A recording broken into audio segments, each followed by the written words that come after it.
जय श्री राधे दोस्तों आज जो मैं आपको सुनाने जा रहा हूँ श्री कृष्ण जी का ये मूल्यवान 10 विचारे जिससे आपके जीवन में बहुत ही चेंजिंग ला सकता है।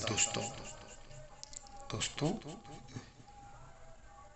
इस सृष्टि में जो जन्म लेता है वह निश्चित रूप से मृत्यु के अधीन हो जाता है।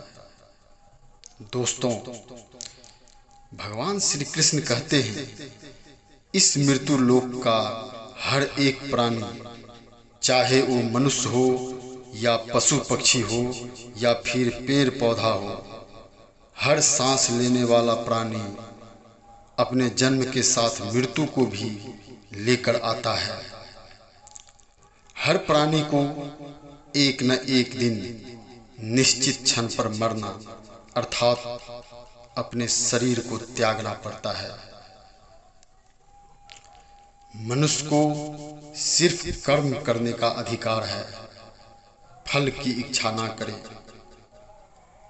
कृष्ण जी कहते हैं कि मनुष्य को चाहिए कि फल की इच्छा त्याग कर कर्म को अपना धर्म समझकर करे, क्योंकि जो भी मनुष्य फल प्राप्त की इच्छा करता है उसका मन फल के बारे में सोचकर अपने कर्म और कर्तव्य से विचलित हो जाता है और उस इंसान को वो फल प्राप्त नहीं होता है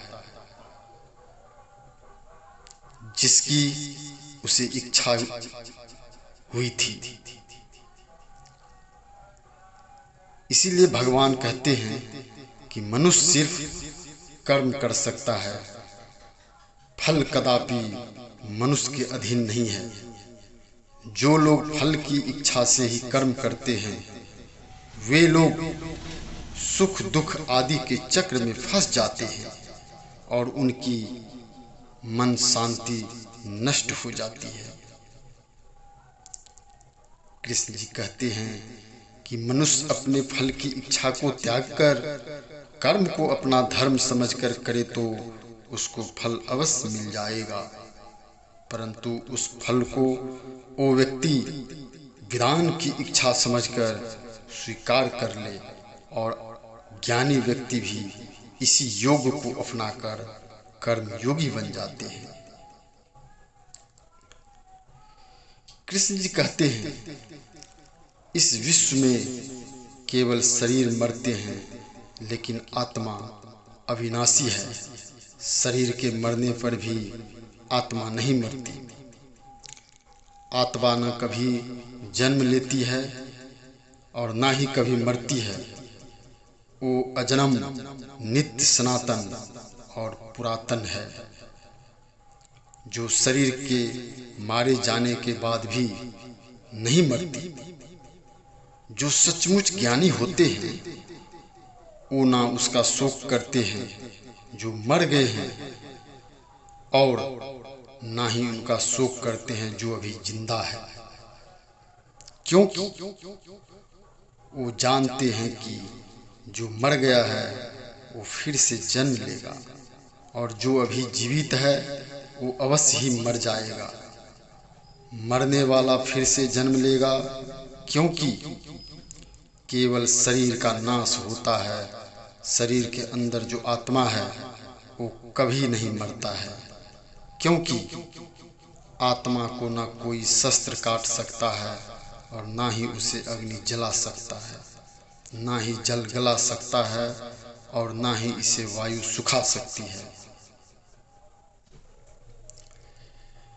कृष्ण जी कहते हैं कि मनुष्य के शरीर का एक अदृश्य अंग है मन, जो कभी दिखाई नहीं देता, परंतु वही इस शरीर का सबसे शक्तिशाली हिस्सा है। मनुष्य को मैं के घमंड की मदिरा पिलाकर मदहोश करने वाला पाखंडी केवल ये मन ही है। उसके हाथों में मोह माया का जाल है जिसे वो मनुष्य की कामनाओं पर डालता रहता है और उसे अपने वश में करता रहता है। ये मन शरीर से भी मोह करता रहता है और अपनी खुशियों से भी और अपने दुखों से भी मोह करता है। खुशियों में खुशियों भरी गीत गाता है और दुख में दुख भरे गीत गुनगुनाता है। अपने दुखों में दूसरों को शामिल करके उसे खुशी मिलती है। किसी भी मनुष्य को उसका मन जीवन के अंत तक अपने जाल से निकलने नहीं देता। अपने रस्सी में बांधकर उसे तरह तरह के नाच नचाता रहता है। हमारा शरीर और मन कैसे काम करता है? कृष्ण जी कहते हैं कि मनुष्य का शरीर एक रथ के भांति है।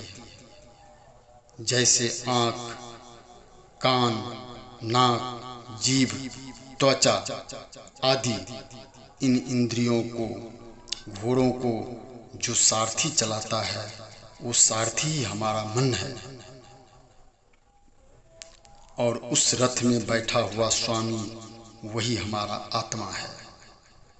मनुष्य की इंद्रियां विषयों की ओर आकर्षित होती रहती है और ये सब तभी तक ही हो सकता है जब तक जीवात्मा अपने मन को काबू में ना लाए। जब तुम स्वयं मन के अधीन ना रहकर अपने मन को अपने अधीन कर लोगे तो वही मन एक अच्छे सारथी की तरह तुम्हारे शरीरी रूपी रथ को सीधे प्रभु के चरणों में ले जाएगा।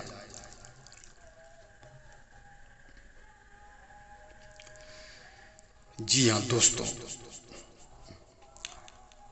पहली प्रकार की खुशी जो होती है दोस्तों, तामसिक खुशी कहा जाता है। दोस्तों, कृष्ण जी कहते हैं खुशियां 3 प्रकार की होती है, तामसिक, राजसिक और सात्विक।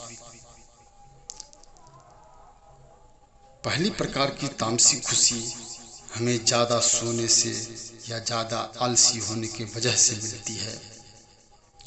दूसरी प्रकार की जो खुशी है वो मेटेरियल गोल को अचीव करने के बाद, जैसे कि पैसे कमाना, गाड़ी खरीदना, दारू पीना आदि चीज़ें करने से जो हमें खुशी मिलती है वह राजसिक खुशी कहलाता है। सात्विक खुशी, ना उसे सात्विक खुशी कहते हैं। भगवत गीता ये कहती है कि तामसिक और राजसिक ये दोनों खुशियाँ अस्थायी होती है, पर सात्विक खुशी ना वो पहले हमें जहर की तरह लगती है लेकिन बाद में वो हमें शहद की तरह लगने लगती है। जय श्री राधे दोस्तों। आज का ये एपिसोड आपको कैसा लगा कमेंट में ज़रूर बताना दोस्तों।